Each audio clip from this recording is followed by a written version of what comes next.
So tonight we're celebrating a book, Postdevelopment in Practice, Alternatives, Economies, Ontologies, edited by Elise Klein on my left and Carlos Eduardo Morreo on my right.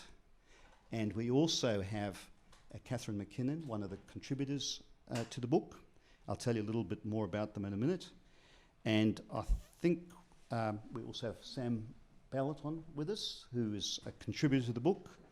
And I don't think there are any other contributors to the book, although I should own up and say that I did endorse this book, so I contributed just a few lines to it at the back. Let me just tell you a little bit about our presenters tonight. So Carlos, who I'm sure many people here know, teaches international political economy and development in the School of Politics and International Relations at the ANU, and is also the Executive Officer of the Institute of Postcolonial Studies. He's our very own EO. And Carlos spends half the week here and half the week in Canberra at the moment. And our next speaker, next to Carlos, is Katharine McKinnon, who's a human geographer and is currently a Tracy Banavanua-Mar Senior Research Fellow at La Trobe University. And her work engages with community economies, gender, development and care. And Katharine and I go back a long way. We were just remembering that Katharine used to be at Massey University in New Zealand, but has also been at a number of other universities around Australasia. And then on my left, Elise Klein, who's a Senior Lecturer of Development Studies in the School of Social and Political Sciences at the University of Melbourne, and her research interests include the rise of therapeutic cultures and development interventions, neoliberal subjectivities, economic rights and decoloniality. Now, if we'd been located closer to the United States, which we fortunately aren't, we would have had Arturo Escobar with us. But we're not close to him, and he wasn't going to come here for this launch, but he did send us a little message. And I thought I would read that out, only because I guess, Arturo Escobar is just one of those people who is at the very heart of the post-development movement, I guess, and also writes a lot at the moment about pluriversality in relation to development. So he also is a contributor in 2 chapters in the book. So he sends this message, which is very poetic, and I've got the English version here. I'm not sure if you got a version in Spanish or you did. There you go. Well, this is the English translation. Post-development in practice is a wonderfully assertive statement of the scholarly dissenting imagination about the fact that other worlds are indeed possible, not only in theory. In brackets, we all can imagine much more humane, just and ecological worlds than our present ones. That's not the hard part, but in actual practice. Without skirting the multiple obstacles to the urgent task of actually bringing about other worlds and worlds otherwise, its chapters constitute both horizons of possibility and actual routes to follow on the way there. These diverse post-development maps stemming from so many world regions, confounding the borders between global north and global south, as tentative or compelling as they might be, remind me of Arundhati Roy's prescient words of over a decade ago. And he quotes, "Another world is not only possible, but she is on her way. On a quiet day, I can hear her breathing." Her use of the feminine pronoun, I'm sure, was purposeful, for the new worlds will have to embrace the feminine, communal, relational, and pluriversal dimensions of life. I find this feminist, feminine, communal edge present in many of the book's contributions. My deep gratitude and congratulations to Elise and Carlos Eduardo for assembling this volume, and group of wonderful, dedicated authors with so much generosity and caring. Greetings to John, that's me, I know him, I guess, and Katharine, who also knows him, and Sam. I'm not sure if you've met Arturo, but he recognises you as a contributor, for being there for the occasion. And very importantly, to the Institute of Postcolonial Studies for welcoming the event. I wish I could have been there in person, but at least I can do so in spirit. So it's a nice little message, and then far less articulately, just a few words from me before we start. This book is a remarkable assemblage, a book for the present in the week after Extinction Rebellion and the day after the International Day of Action for People's Food Sovereignty and against transnational corporations, a call for action by La Via Campesina on behalf of the 200 million strong international peasants movement. Capitalism is dying before our eyes, an inherently unstable political economic system just over 200 years old is gyrating out of control. We can argue the causes. There's much current focus on the ecological climate crisis, but there are many other causes as well. Falling profits, to use a Marxist interpretation, consumer saturation, John Maynard Keynes, resistance to the commodification of everything, Karl Polanyi, and growing global inequality, a Piketty interpretation, or Piketty. Invoking Antonio Gramsci, as so many seem to today, Wolfgang Streeck in How Will Capitalism End quotes, "The old is dying, but the new cannot yet be born. At such times, pathological disorders of the most diverse sorts come into existence."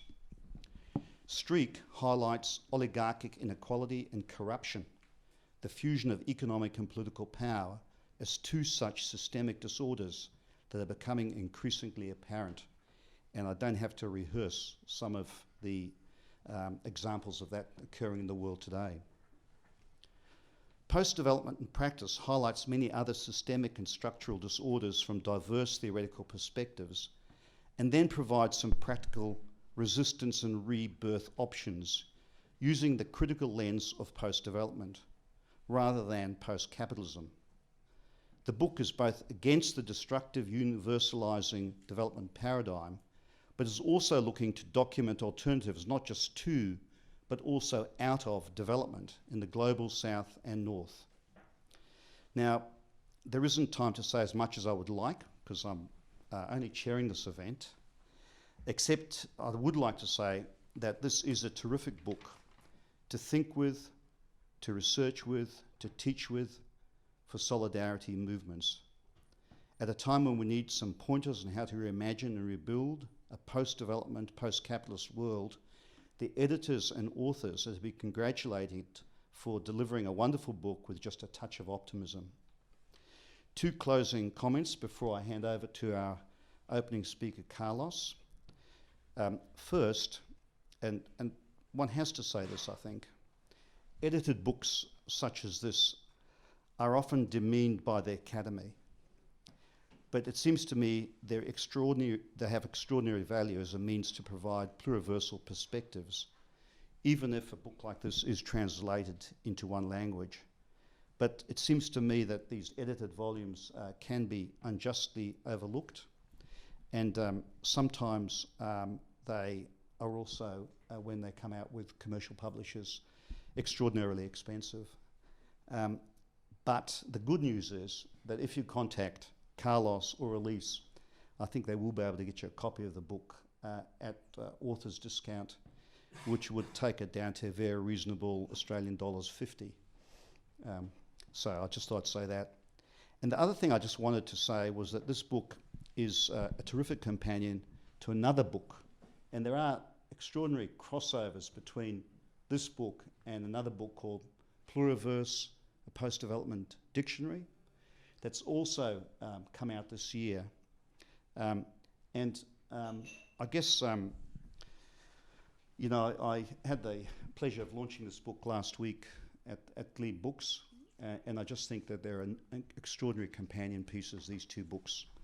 I've read both books cover to cover. Such is the life of a post-academic like myself. And I just want to say that it's been a very rewarding and mind-opening experience, and I would like to thank the editors for providing me with that opportunity. And without saying any more, I'll hand over to Carlos.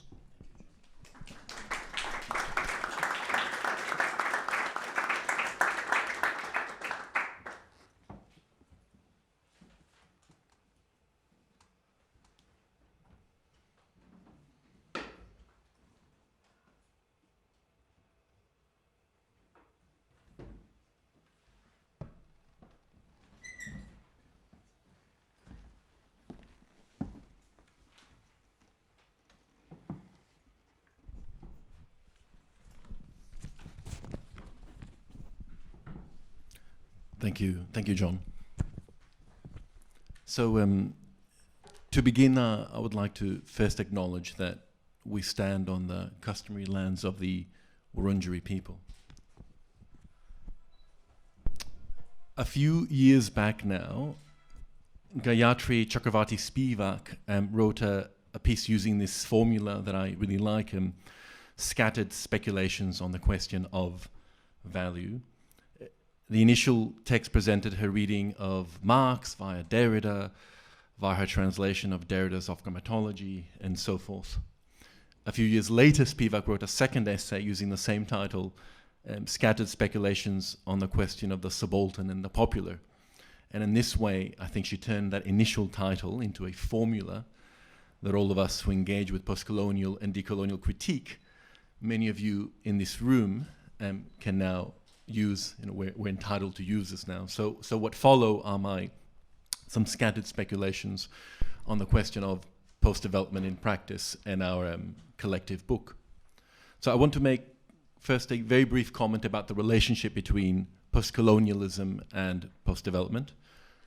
Then I want to make a brief comment about the relationship. Then I want to make a comment about how other theoretical approaches have also been called upon in order to move from post-development critique to post-development practice. And finally, I want to tell a story. I want to make a comment about the politics of post-development by telling you a little bit about what happened last week in Ecuador. So plenty has been written about the relationship between the two posts of post-colonial and post-development. And of course, Elise and I had a go at this in our introduction to our volume as well.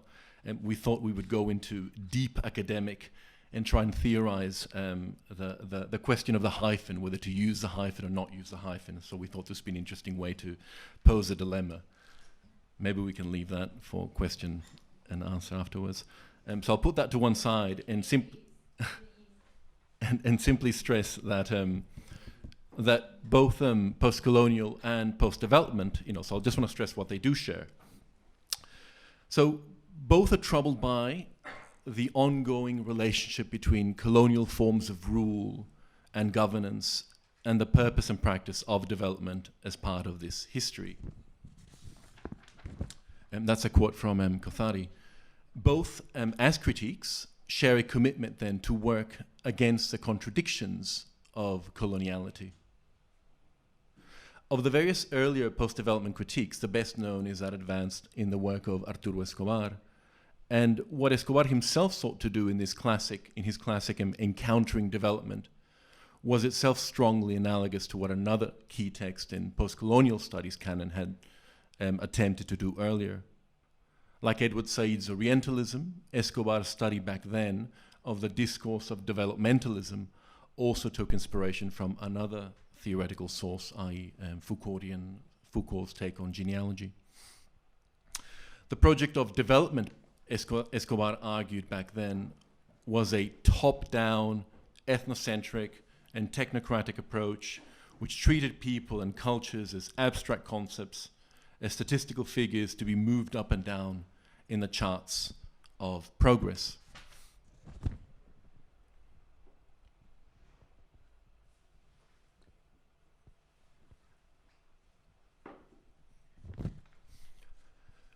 Postcolonialism as a field could be seen to encompass several projects, such as the Subaltern Studies historiographical project of Rana Jetkua, begun at the ANU in the 1980s, and largely focused on India, which would then be replicated or extended a few years later by the Latin American Subaltern Studies group, led by Ileana Rodriguez and John Beverly, among others, which in turn would spur on the decolonial school and the work of a figure known to many of you, of course, Walter Mignolo, among others.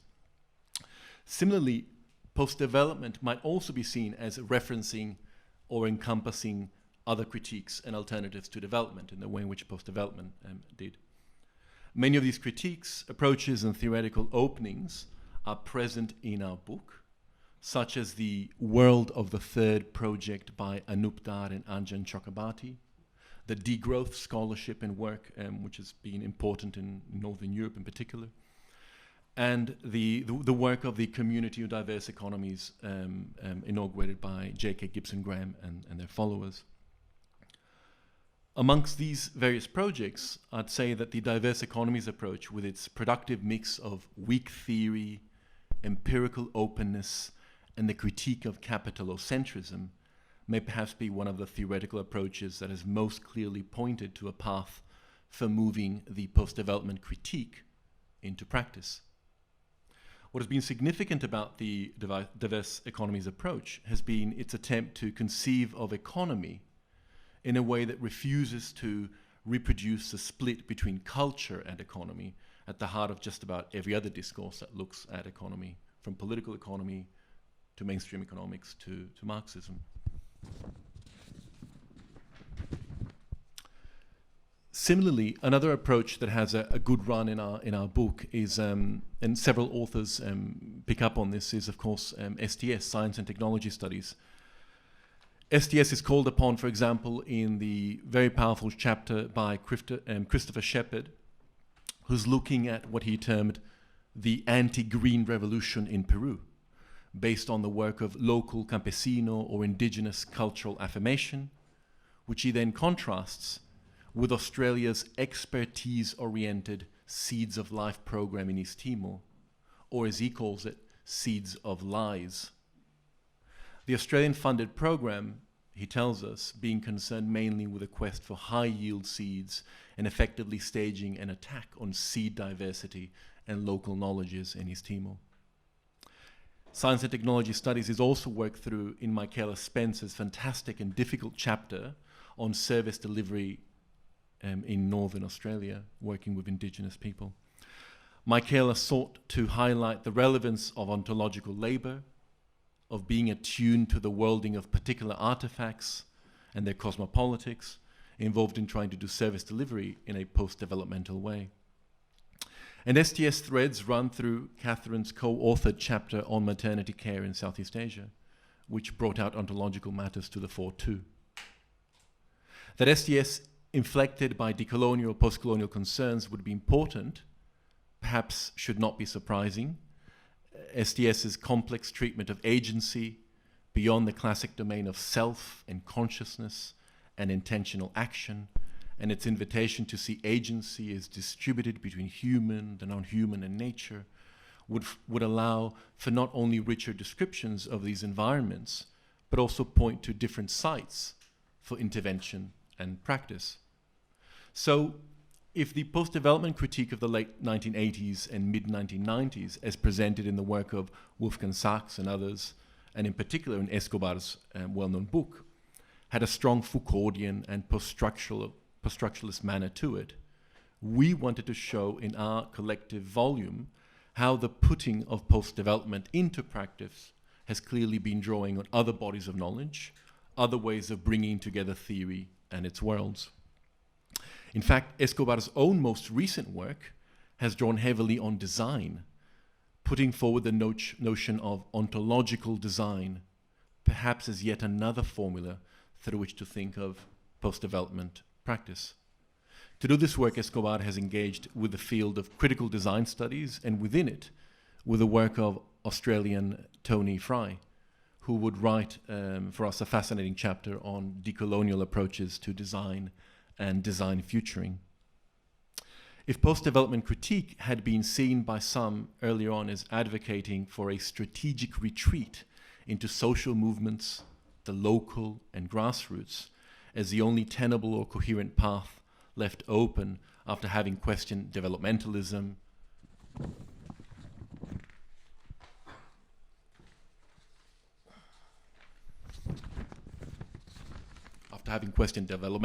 Western expertise, economic growth, and Eurocentrism, in our volume, we thought to show that sites of post-development are many, from design work to artworks, to local state institutions, to farming practices, and among many others.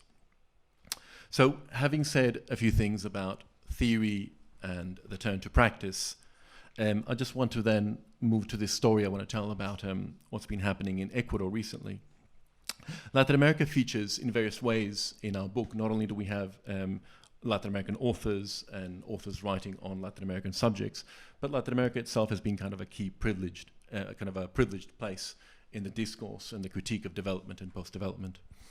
And Ecuador in particular features prominently in recent work on Buen Vivir, for example.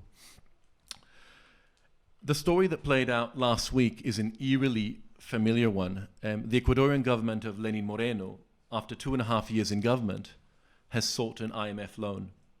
And as part of the loan negotiations, agreed to several conditions and measures to address the country's budget and fiscal imbalance, such as reducing the size of the public service and other economic reforms, seeking to unleash productivity, all of this wonderfully and terrifyingly wrapped up in a presidential decree 883. One of these conditions would signal the end of state subsidies on petrol and diesel, impacting everything and anything that depends on oil. The main indigenous organizations in the country, together with the Workers' Federation, essentially declared a rebellion after the subsidy had been declared, after its end had been declared. And they mobilized tens of thousands of indigenous people to take over the capital of Quito. The government would eventually flee to another city, to Guayaquil, which is the banker's paradise in Ecuador. And this is a protest script that indigenous organizations in the country have used over the years, in fact toppling several presidencies in the late 90s and early 2000s, and leading to the left turn and post-neoliberal government of Rafael Correa in 2007. The events of Ecuador focused for me the politics of post-development. So not so much its practice, the doing of post-development alternatives, which is what our book is largely about, and what we try to register in the volume via the many brilliant chapters. But the event, as I said, kind of focused the politics. A return both of the top-down work of development via the IMF and the inspiring resistance to it by actors contesting their subalternity. I was drawn to see in these huge marches and protests, in these readily available forms of mobilization and scripts of contestation, and in the terrible sacrifice of 6 lives, fortunately no more, the ongoing and necessary work to safeguard, to preserve, to keep open the post-development alternatives, we might say, that these indigenous and campesino federations and allies have been working for many years in different parts of the country. Last week, the organized and federated indigenous movements of Ecuador, mainly the CONAIE, led by Jaime Vargas, pictured there at some stage, the Cotopaxi, led by Leonidas Issa, and the Sarayaku, led by Miriam Cisneros, were able to force the government of Ecuador and its current president, Lenin Moreno, to come to a negotiating table after 11 days of mobilization and to repeal the presidential decree that had essentially translated the demands by the IMF. But not only did the indigenous movement secure a negotiating table, but they got the government to agree that the political discussion should be televised.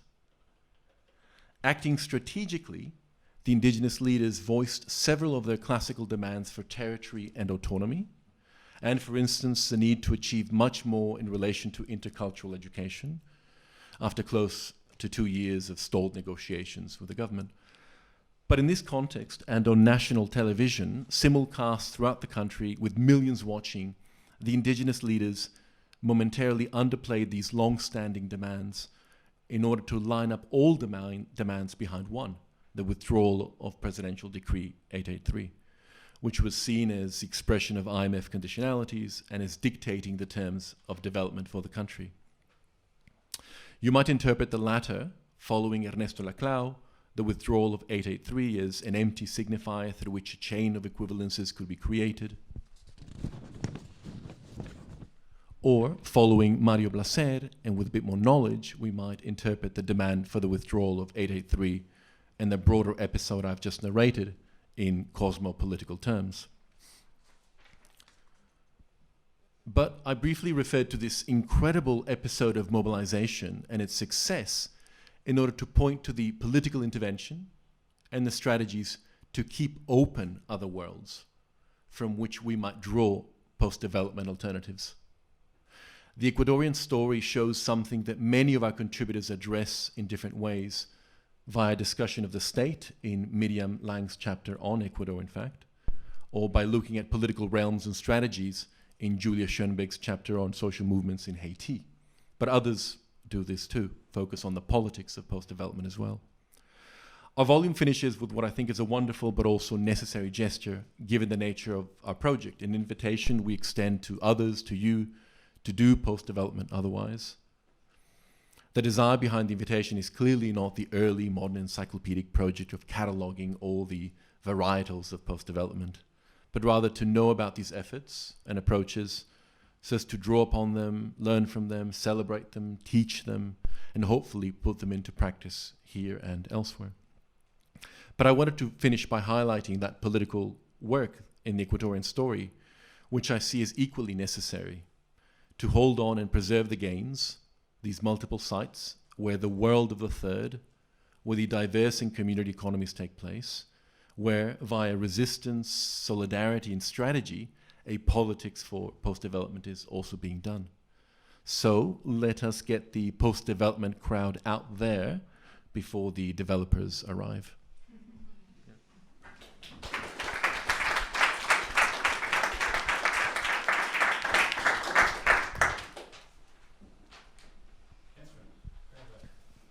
Thank you. I have some slides, but they are not on a timer. Do you have a... Kerry, could I ask you to tap the arrow? You're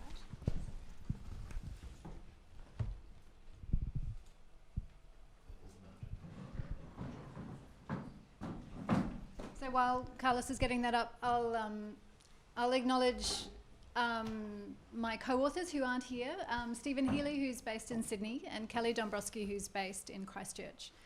The paper that we contributed to this book was put together largely at a writing retreat that we convened for on Ngaitahu land in the South Island of New Zealand. And I want to acknowledge as well that the rest of my contributions to it were done on Dja land up in central Victoria around Castlemaine and Bendigo where I live. So with due respects to those various helpers of land and human variety. Kerry, could you forward to the next one? I'm sorry, I've animated the slides, so that means there's extra clicking. Thank you, Carlos, for that great introduction. I mean, for me, post-development is at its root an acknowledgement of the politics of development always. You know, for me, it's really important to think about post-development has often been understood as anti-development, as a wholesale rejection of the development project. But, I mean, I think it retains very much a sense of hope in the original intention, the altruistic promise that the development project held. So this idea that there could be a more equitable world, there could be a global sharing of knowledge and resources, there could be greater shared well-being, and that these were the goals of development, and I think they remain very worthwhile goals. Of course, development as a industry has dismally failed to give us these things, And it was always and remains mired in colonial legacies of dispossession and destruction. These legacies remain in place. But if post-development hasn't given up on the idea of what might be achieved, then the question is how? How do we achieve this, right? How can a global community work towards such altruistic goals without re-inscribing and reperforming imperialism? Okay, if you click a couple times, it might help. So we think it's possible. Growing out of our collaborations with the Community Economies Collective, what Stephen, Kelly and I do in the chapter is to explore the potential of framing our goals around a key idea that comes from the community economies tradition. And that's summed up for us in this phrase of surviving well together. That comes from the book Take Back the Economy by Gibson, Graham, Cameron and Healy. So that work builds on the anti-essentialist feminist political economy of diverse economies, the work of J.K. Gibson Graham and others in that tradition. Operating from the dictum that any transformative efforts must start with where we already are and with what we already have, diverse economies scholarship works to make visible the already existing diversity of economic practice as a starting point. So that's captured in this image of the iceberg that's commonly used to try and capture what this might mean. Instead of always highlighting the hegemony of global capitalism, the iceberg focuses our attention and efforts on what is below the waterline. What is here that can and already does shape economies, the practices that enable us to not only survive but thrive, not just as individuals but as interconnected communities. So Gibson, Graham, Cameron and Healy ask, what is needed for us to survive well? The idea of surviving well requires us to think not only about what's required for an individual, a household, or a community to meet their needs, but also what is required in order to thrive, in order to lead a worthwhile and satisfying life, to enjoy well-being beyond mere survival. And the addition of the term together is really crucial. It signals that there is no surviving well without human beings working together for our shared survival across families, communities, across the globe. And togetherness is an interspecies thing as well. Our survival is dependent upon the survival and well-being of our planetary companions. So as a goal, surviving well together packs a lot into just 3 words. So in the chapter, we start to explore some of the implications of focusing on surviving well together and elaborate on 3 potential strategies of a feminist post-development research that we see unfolding in the work of community economies scholarship. So the first strategy is to appreciate the importance of co-producing knowledge and an openness to the presence of multiple ontologies. We reflect on a collaborative project that engaged community members in a conversation about gender equity and economic development in Melanesia. This project was responding to the mainstream women's economic empowerment agenda with that terrible acronym of WE. We wanted to know how local communities understood gender equity. Was it different to what a Western liberal feminist understanding was? Was it different to what the mainstream development apparatus assumed it to mean? We wanted to know about local livelihoods and diverse kinds of economic relationships that people's lives are built around. We wanted to know what were their visions and hopes for better relationships between women and men. So conversations with community members worked to find a language for what was already there but not recognised in development speak. What was a local language of equity? What did it mean in terms of local phrases, local meanings? Through these conversations, we built a set of metrics and a language for gender equality that challenged conventional understandings of economy, challenged ideas of wage work and participation in the market economy as the only way forward. It was not the only or even the most significant contributor to collective well-being. The project also challenged conventional notions of gender equity. Rather than equal participation in a market economy, gender equity came to mean revaluing the contributions of women and men across different age groups to the well-being in a more than capitalist economy. Our hope was that this work could create spaces where De Sousa Santos's cognitive justice could become a possibility. And if we were serious about moving beyond monocultures of knowledge and practice, we had to pay attention to other ontologies and ways of being in the world. The second strategy followed on from this in terms of recognizing how multiple ontologies are also embodied, and that attending to the body multiple is crucial for health and for the end goal of surviving well together. This, we use the example of Kelly's work in China on maternity care and birthing. And it was about recognizing that ontological difference also applies to our embodied selves. We live and work in bodies that are constructed differently in our multiple worlds. Kelly's work in rural Qinghai, China, focused on early childcare and breastfeeding practices. So women in these places are simultaneously subject to two quite different understandings of the body and how it operates. Those that belong to Chinese medicine and those that belong to a biomedical practice of medicine, historically known in China as Ziyi or Western medicine. Kelly's work showed that two different ontologies of the body could interact in one space. In fact, that two different ontologies could interact within the one body. We discussed how this knowledge has been brought to health practitioners working with Chinese mothers in Australia. Kelly, for example, developed a series of dialogues that health professionals can use to acknowledge women's understandings based in Chinese medicine around such things as concern about depletion of blood and qi following birth, and that this could happen alongside a biomedical health approach. So what this showed us was that health professionals don't necessarily need to accept the multiple ontological realities present. They just need to make space for it. They need to make space for women to have a different perspective and to work with that and respect it. What we learned from this is that it is possible to make space for cognitive multiplicity, even with those who are operating within the very strong monoculture of knowledge, such as that of Western biomedicine.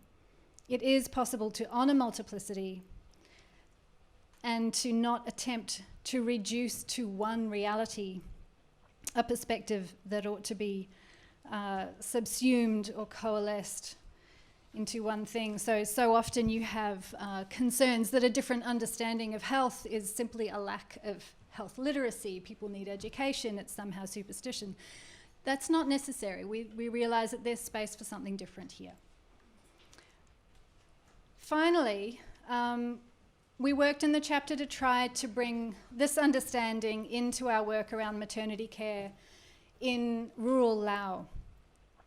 In the chapter, we really grapple with how you might practice recognition of multiple ontologies and the body multiple in this kind of a context, where politics, both formal state politics and the structural politics of aid provision, really present very few openings of alternative discourse of health or the body.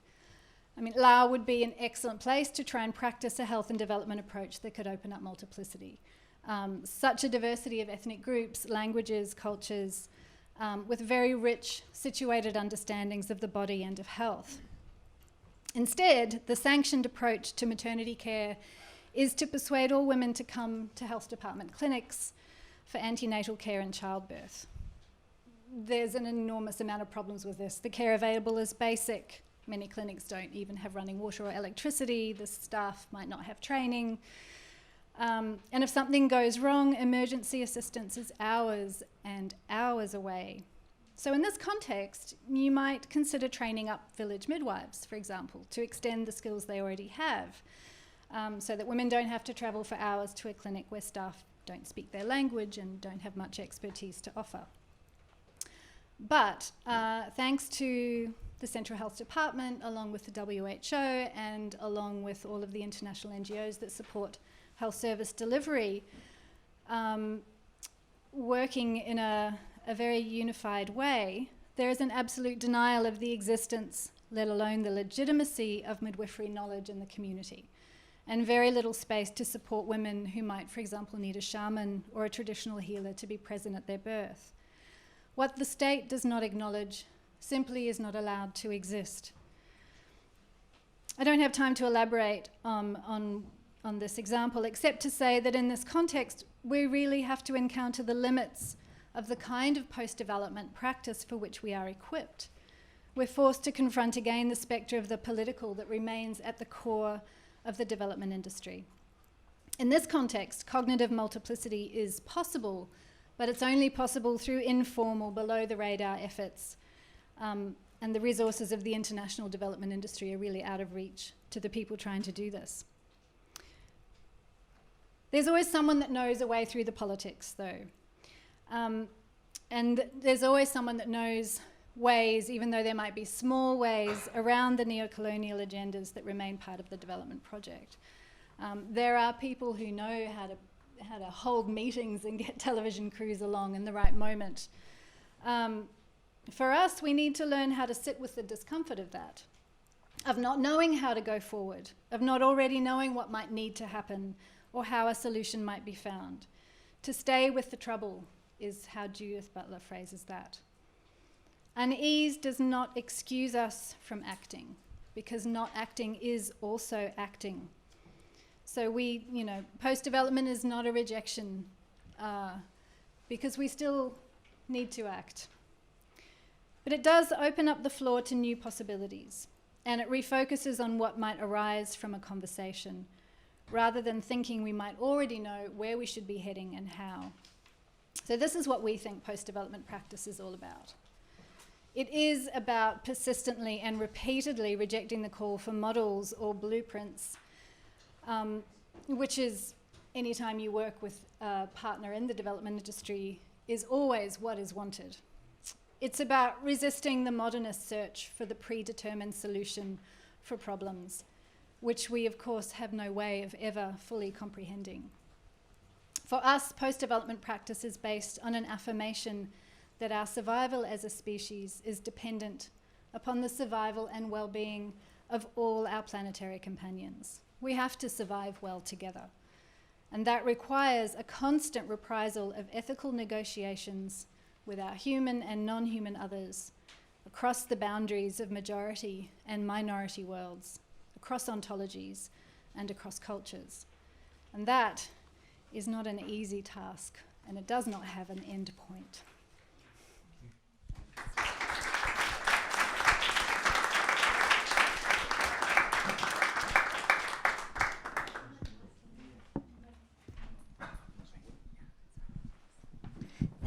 Thanks so much. Thanks everyone for coming tonight. I also want to acknowledge that we're here on the unceded land of the Wurundjeri, and also acknowledge that most of my work in this book was done on Wurundjeri land.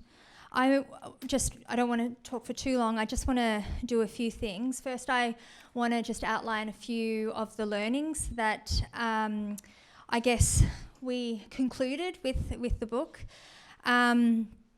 I also want to, and these learnings come from the brilliant contributions that I personally feel extremely privileged to have, been part of in this work. Can I say that it's not just really great contributors in terms of the intellectual work that's been put in, but just also really great humans that both Carlos and I put together a bit of a dream list originally, and then reached out to these wonderful humans who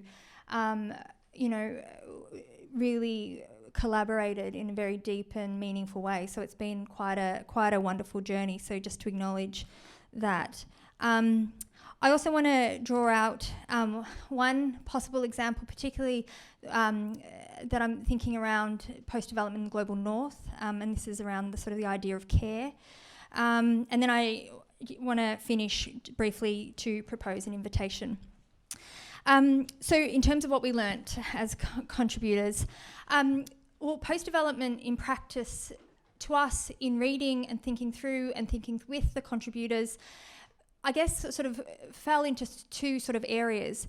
One was very much confronting the difficulty of overcoming development's hold. It's not always a clear break with development, but about practices within transition, as Katharine has outlined from their work, and which I thought you actually quoted Haraway that says staying with the trouble, but did she take that from Butler? Which staying with the trouble, which I think is a really important piece in this. And just to quote Katharine's chapter, what development scholars are exploring is how to move ahead uneasily without confidence in any particular approach is the right one, and with the knowledge that any development work is always already embedded in politics. And I think just to acknowledge Sam and Sandeep's chapter, but also other contributors definitely explored this in really important detail.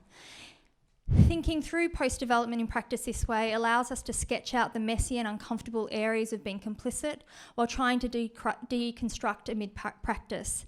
The difficulty is itself part of working within the transition. But also post-development in practice in other contributions to the work is very much about many worlds within worlds. The hybrid economy, as Jon Altman might call it, the world of the third, as Dar and Chakrabarti call it, the sites that are not capitalist nor pre-capitalist. A crucial point in that post-development in practice is not always just emerging from the cracks in the machine, but is the world for many. And here is a reminder to parochialise the West and its development, even within the North, as Bendix, Muller and Zai show us in their piece. Also, the focus on practice is also not to let go of the importance of theory, of course, that post-development and related theories, as Carlos has just outlined, and knowledges more broadly are crucial in guiding and reflecting upon practice. It assists us from not getting lost in the thick of it. We must continue to reflect on who the actors of post-development are, who is telling the story, who gets to define worlds. In the volume, our authors are academics, artists, activists, and workers in NGOs or leaders of social movements. But there are still largely unanswered questions coming from the book around particularly the role of the state, particularly can it do post-development, and which state. This question fares differently in settler colonial context to the post-colonial, and also at local and national levels shown through Spencer and Lang's contributions. It also is about inquiring about the sites of post-development in practice. And I think there's an emphasis in the collection that post-development in practice is not simply a project clearly of the global south, but also very much one being advanced in the global north. Sites are bodies, as Wendy Harcourt shows in her piece. Flesh may become sites of resistance, resurgence, and renewal. Sites of post-development in practice are multiple. They're artwork, stories, not just what sometimes harsh pen of academics present. This practice expands and ignites imaginaries. It affects practice, providing atmospheres of possibility. And one possibility I want to just draw on a little bit and to sort of think through, it's very much a contemporary thinking through for me, so I'm sharing with you, is thinking about this idea of care as post-development futures, particularly for the global north. And I'm coming from this perspective, particularly thinking about it as a disruption of the institution of formal labour, which is a major institution of global north development. As Maria Puig Della Casa writes in her Matters of Care, there needs to be a greater speculative exploration of the significance of care, which involves attending to care as it already is going on, yet an often neglected practice, not something that needs to be discovered or created, but here. Care is essential to all life. We need it, we feel it, we desire it, and none of us can live without it. This is not to romanticize care. We need to resist what care is, and resist that it's some wholesome or unpolluted, pleasant ethical realm, Currently, care is often thought as reproductive labour, which is often unpaid, underappreciated, gendered, class-based, and increasingly passed off to largely women in the global south who are left to care for the needs of the global north. Still, and staying with the trouble, there is possibility to emphasise its potential as both a practice and an ontology to disrupt the status quo and to unhinge processes underway, leading to what Tony Fry calls defuturing, the unravelling of life from ecological and economic crises. Why do I say this? And why do I say this? But it feels reductive to try and account for all the richness in the work of care that's of many that have gone before, but just a few points if I can. Care breaks down the individualised model. It sees us all in relation. And as Iris Young explains, it entails recognising that agents are related in many ways they've not chosen to be by virtue of kinship, history, proximity, or unintended consequences. Care foregrounds relations of mutuality and trust based on social relations of solidarity. Care is not just immediate and local, but also is concerned with responsibilities that span time, or what Doreen Massey describes as configurational politics of responsibility for the nature and effects of wider geography of relations through which we are made. We are responsible to areas beyond the bounds of place, not because of what we've done necessarily, but because of what we are. This is about confronting and taking action around historical dispossession and contemporary inequalities. Care is also about breaking down the non-human divide, especially given these times of ecological genocide. It shows us very real practices of post-development already underway, particularly in destabilising the oppressive institution of formal labour. And it's all around us in the concrete work of effective and maintenance, as well as vital politics in interdependent worlds, in caring with and about others, human and non-human, in taking responsibility for our political and economic complicity, and in caring enough to listen and to sometimes act. But can I just say that despite such clear need to appreciate these practices of care, care is well and truly under attack in the global north. It is harder and harder to care. Caring for each other is under attack with the hyper-individualised Homo economicus world. Care is devalued, either unpaid or underpaid. Caring to think is under attack, and being a student is more expensive, more commodified, and often less critical than ever. Caring for action is also under attack with, just as Jon mentioned, anti-protest laws being amped up in recent demonstrations against animal activists and Extinction Rebellion. Caring for country has long been under attack, particularly First Nations living remotely, engaging in productive activities, used to be mildly supported through CDP, and now relegated to punitive welfare projects such as CDP and income management, and passed off as unproductive and lazy. And care of children under attack. And one example through some current work that I'm doing through Parents Next, which the government is deterring mainly single mums from caring for their children, punishing them for not being in formal labour. So my final comment, which is to echo Carlos's words also, is to extend the invitation. The book finishes in an open invitation, and we reflect on the contributions and say that it feels like this work is just the beginning, and we recognise that that there are many pieces of work, practices that are not within.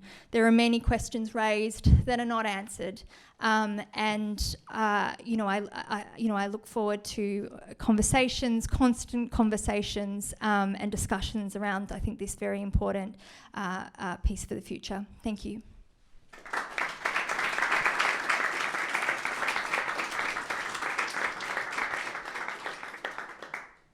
Thank you, Carlos, Katharine and Elise, for three very meaty presentations. And I guess now it's over to the audience. and of course also the panellists who want to engage with each other, but given they're in book together, they're probably not going to take issue with each other. Except to thank Elise for the correction. Oh, no. I mean, well, like, it was from your work that it came from, so I was just making sure I read it properly. I blame the fact that I've got 3 kids. Daylight savings. And did you catch training for Castlemaine? And I did. Okay, Yeah. wow. Okay, any questions, comments? Just want to go and drink. Yeah.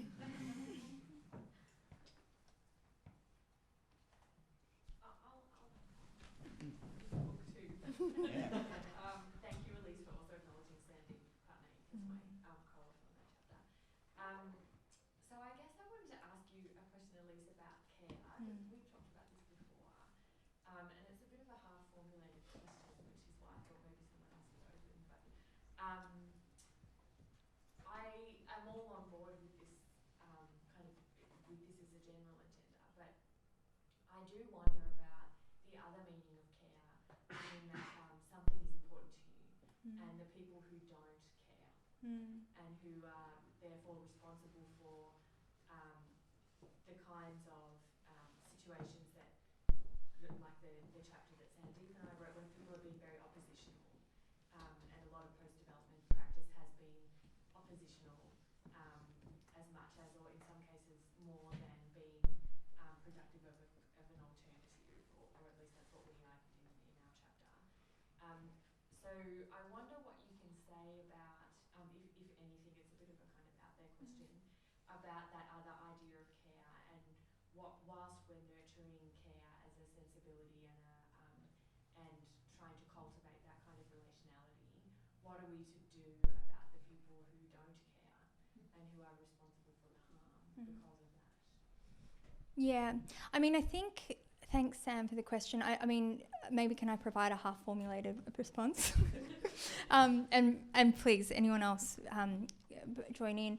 I don't think care is just, peace and love at all. I think care work is hard work, and I think it can be confrontational. And, I'm inclined to think that, those that are protesting right now and getting arrested, there's a lot to say about their work as a practice of care. So I'm probably less inclined to see these as a. I think it is hard work, and and I'm not saying that love is or more sort of non-confrontational care practices aren't hard work. Clearly, they really are. But I think that I don't want to sort of put a cut between the confrontational piece of care. No, thank you. So I had a question about care as well. That so I don't really understand. I didn't know anything about post-development studies before coming today, but in whatever that framework, how do you think what you put forward works in relation to how care is so much now framed as a demand of institutions that they care more? And is that like what's the word? A false direction? Co-option. Co-option, yeah. Is it, the people putting forward those demands might care, but that it's always funneled so often, whether it's in universities or create safer spaces for us, whether it's why doesn't the government or capitalism care more about climate, that it's funneled towards care, institutions should care more. Thanks so much for the question. Thanks for being here. Look, I mean, I come from the space of care really as thinking through formal labour, and so I think the possibility to break down formal labour as an institution has possibility through reframing care and using care as something to destabilise formal employment. And so speaking to that question, though, I mean, I think there's a very real politics of care. Like, there's nothing, you know, it's not, it doesn't escape politics and it doesn't escape power. There's very exploitative practices of care. Care is not, and just because you're caring doesn't mean you're doing good. There's plenty of people that, you know, try to improve in the name of care, but do terrible things. So, you know, it's a very contested and, you know, politicised space. And I think that, I think that's sort of my reflection to where you're going, is that I think, I think a lot of this is, this of course is always problematic. It's no sort of, you know, it needs to be contested and we need to think with and through. Katharine, do you want to make a comment in this area? I mean, of your works in the care field. Yeah, I mean, yeah. I think Elise has been giving some excellent responses to those questions. I mean, I guess I would agree. You don't always have to care in order to care. You know, a lot of care work is violent and brutal. You know, and that's part of it as well. I was trying to, as you were talking, I was trying to think about how to articulate what I see opening up when you start to talk about care. And I don't think I'm not going to have a very satisfactory response to either of those two questions. But I think it's, for me, care is a really useful way to think through two things. One is the interdependencies of our existence. So this is where Balakas's work is really helpful, I think, as you articulated so well. You know, you need care. We all do, and there's kind of no way around that. And so then that raises questions that you can engage with or not about, well, then what is good care? And how is good care different in different places and for different people and with different bodies and cultures, etc. So care is a really good way for bringing up the questions, I think. It's not a solution, you know, it doesn't give an answer. I guess I would say that. And the other thing that I've been interested in about care is we all need it, and it comes in as part of our shared being, our being in common, which is something we just have and are, regardless of whether or not we recognise it or nurture it in positive ways. You know, it just is. And so again, it raises some really interesting questions for then how do we shift practice in response to that? Yeah, that's what I would say. So I was just struck by how much of this conversation has revolved around questions of emotions or even affect. So I say affect because that's a word that helps us understand what emotion does to the body. And I was wondering what that's in response to, because the other post that I've been working with is post-critique within literary theory. And so that's a response to, you know, an exhaustion with a kind of suspicious or paranoid reading of literary texts. And so the idea is that when we just do, you know, a close Marxist analysis or a feminist analysis or choose your ist analysis of a text, you miss something as well when you kind of confine it to that frame, and you miss what it's doing to you affectively, to your body. And so I'm just wondering where these conversations are kind of coming from, and do they have some resonance with those kind of post-critical conversations?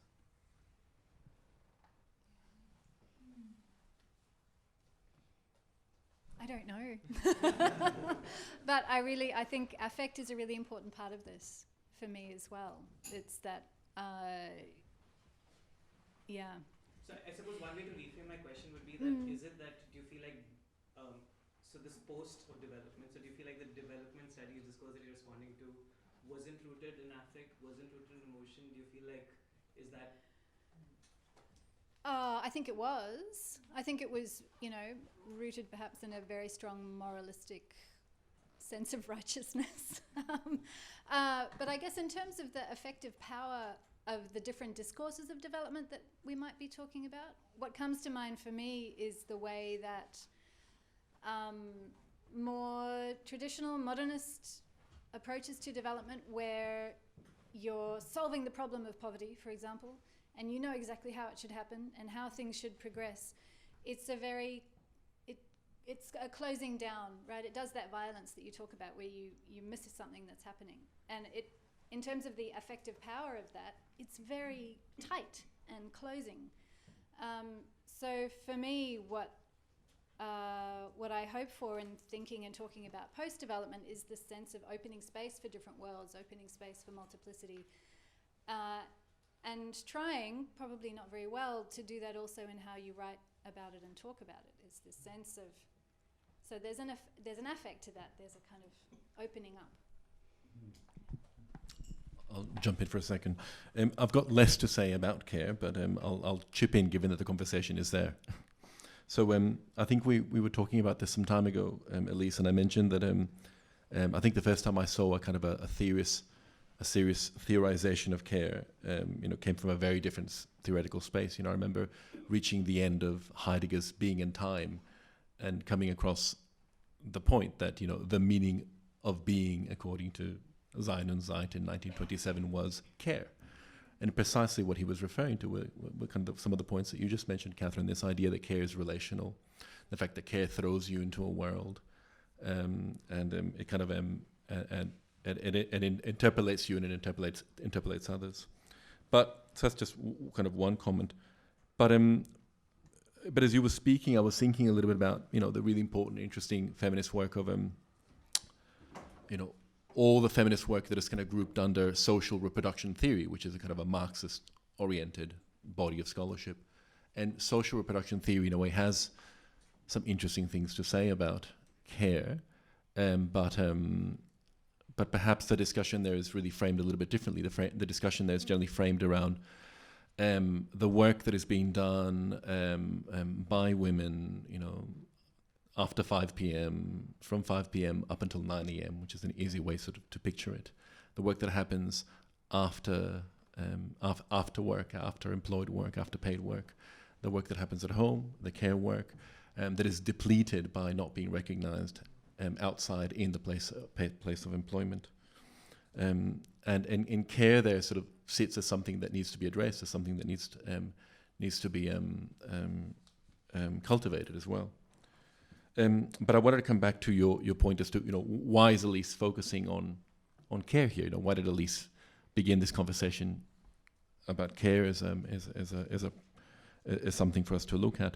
Well, it's partly because that's where kind of a key aim of our volume and of the project of post-development practice had been to try and, I hesitate to use the word catalogue, but it kind of had been to sort of catalogue, register, all these different ways in which post-development work is being done, and to say, well, if post-development has generally been known for its critique, that very powerful critique that I tried to outline that Escobar presented, at the same time, over the last 15, 20 years and more, post-development has also been a series of interventions, hopeful interventions, that are moving in and out of development, where people are doing things, self-help, etc. And the book tried to catalogue much of that, but at the same time it finishes with this gesture, the gesture of invitation to try and get us to think about all these other things that we couldn't cover in the almost 300 pages, and all the other practices that require attention and theorization. And care, of course, seems like an important one here as well. Christian, I was going to ask about the commodification actually of, and you described it as a negative in regards to care, and from my perspective anyway, that seems to be, from my perspective, I'd say the commodification is actually, we've never properly placed value on care, and it actually needs to be commodified properly. It's just that it never has been adequately commodified. I think maybe, Alison, you want to can you just say that again? Never properly commodified? Yeah, its value hasn't been properly assessed, I guess. That's different from saying never properly commodified. Yeah, no, I mean in terms of its value, as care is a commodity, and we've never properly assessed its value as a commodity.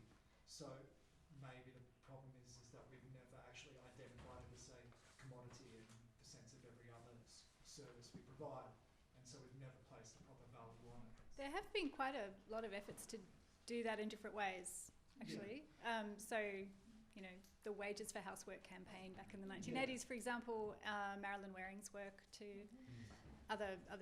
So there's lots of counting up of what it contributes to global GDP as well, which is interesting. Yeah, and then just to follow on that, Wages for Housework, I think Federici writes that the point of that campaign was to acknowledge what was already part of capitalism, so reproductive labour. Yeah, so absolutely, but not to stop there, but to then break this kind of idea of labour as, and so all workers become free, and going way beyond, just recognising its value.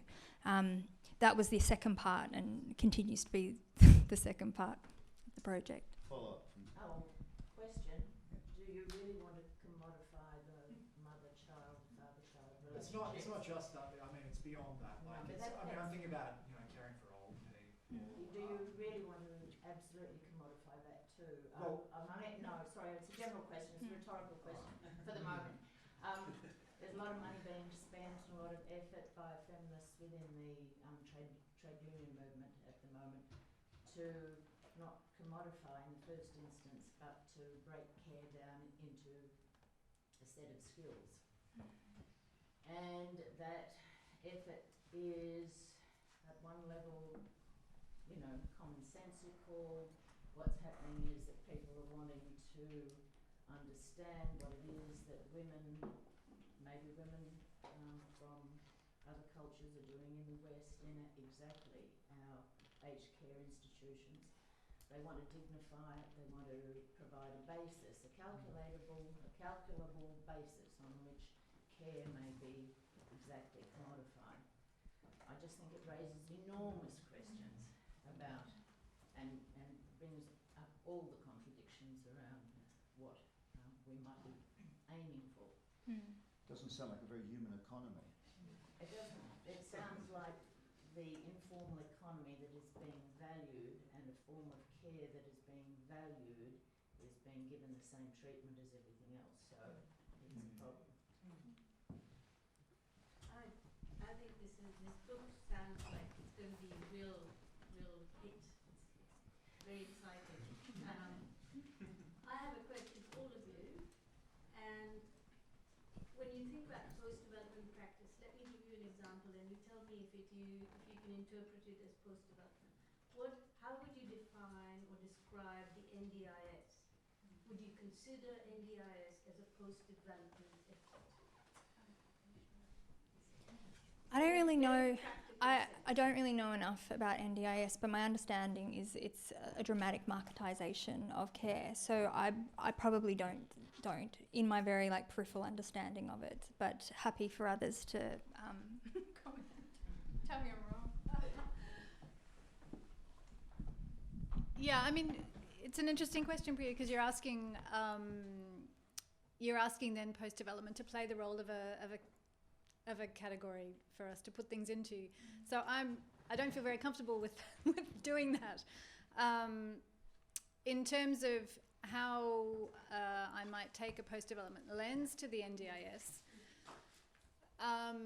I've been doing a little bit of work on this because I've been doing a research project with work integration social enterprises in regional Victoria, where you have people with various disabilities who are brought into a social enterprise as workers with the hope that they will be trained up and then go out and become, be able to sell their labour on the open marketplace. So in that instance, no, what's going on there is a very clear idea that in order to be a valued member of society, you have to become a worker and be subjected in that way to being a productive member of society. And the way to be a productive member of society is to be having a job that earns wages. And there's very little space for thinking differently about what the human experience is or what the role of care might be in those contexts. I think it adheres in that case to a very tight, progressive idea of how you become a valuable citizen, and no, it doesn't allow much space for difference. I was just thinking because I've encountered various people, discussing NDIS and who have who are caring for very disabled children or people, and for them this is something really valuable. And it enables them, it gives them, it recognizes the stress that some of them experience in looking after family members who require so much effort.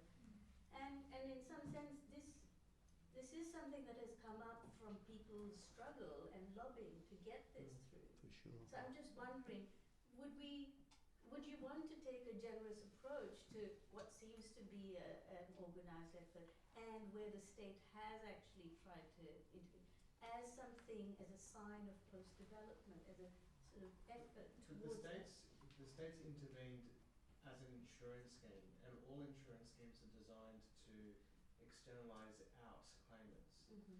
And so for example, because I'm doing work with NDIS and Indigenous communities in remote Australia, it doesn't work. There's no planning for how it would look like in, I don't know, in Balgo, in the Kimberley. And so I actually think there's a real direct line between your question and what Alison was saying as well, because all of a sudden there are people who, there are the able and the disabled, and all of a sudden we're commodifying who they are, just as we're commodifying women's work or care work.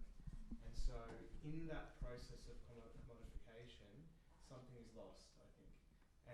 But I think what you're saying, or who you cited as well, maybe in this process, maybe it's a process we need to go through in order to break this system.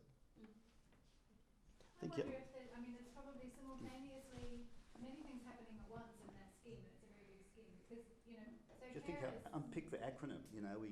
NDIS. What's the acronym? National Disability Insurance Scheme. I mean, there's a lot of unpacking there. Yes. But there is, so one of the things that happens under that umbrella is that carers sit and talk about what's needed. So that idea of opening up, well, what do I need in my situation? So there's space for conversation and space for things to look different. And then in other parts of it, like the bit I'm working on, there's no space for anything. I'm going to totally move away from care, and I have a question for Carlos. It's about the Ecuadorian example that you've given. So the idea of, I'm going to ask about the post-development theory itself. When it comes to states in the global south that are multicultural and multi-layered, each of the group that even has leaders, there is hierarchies within those groups as well. And how do you think of an entire state that has those multicultural layers addresses the agency of such groups and to involve them into the practice of post-development? Ecuador is a good example. Yeah, that's a good question. And so, where your question is getting us, I guess, to highlight the issue of hierarchies and difference in any human grouping, in any setup. Yeah. I guess you enter in there, and coming from a post-development and coming from a kind of a post-colonial or decolonial angle, you enter these spaces with these sorts of questions, right? To try and kind of work out, well, what are the relations of subalternity? What can be decolonized? What must be subject to these lenses? And it can be, and it most likely would be a messy space. Yeah. But given that you asked about the Equatorian case, I thought maybe I'd just take that bait and say a few more things about it. What I thought was particularly interesting about the Equatorian case, about this, it only happened last week, right? I don't know if you got to see any of it in the Australian news. It feels quite distant, feels quite far away, but it's remarkable because these mobilizations are these indigenous mobilizations. Tens of thousands of indigenous people kind of can be called upon to act and intervene very, very quickly. So in 10, 11 days, the federations were able to organize 20, 30, 40,000 people from the different parts of the country to take on the capital, to get to Quito, to demand that the government act in a particular way, that it respond, and it did. Right, it sort of it got rid of the decree that was translating the IMF conditionalities. So that's one way in which to read this, right? So it's a response to the IMF. It's a response to kind of that classical critique of development being played out by these indigenous actors and obviously also workers' federations that were involved in the mobilizations. But another way to view it might be this in this kind of cosmopolitical or ontological manner. And you could say that, you know, these indigenous federations were also in a way repeating practices and mobilization scripts that had been carried out for centuries, if not millennia, in the region. So you have an event that has kind of a double standing. You have an event and practices that on the one hand is the mobilization against the IMF translation, and on the other hand you have something that is a kind of a rearticulation, a renewal of indigenous belonging in the Andean region. And this kind of ontological multiplicities is I think striking, and in this particular case it played the positive role of doing away with the IMF intervention into the country. Well, stalling it momentarily, really, perhaps being a bit too hopeful here. We've got to 9 o'clock, which is when we go and have a drink. But I sense that there's much more discussion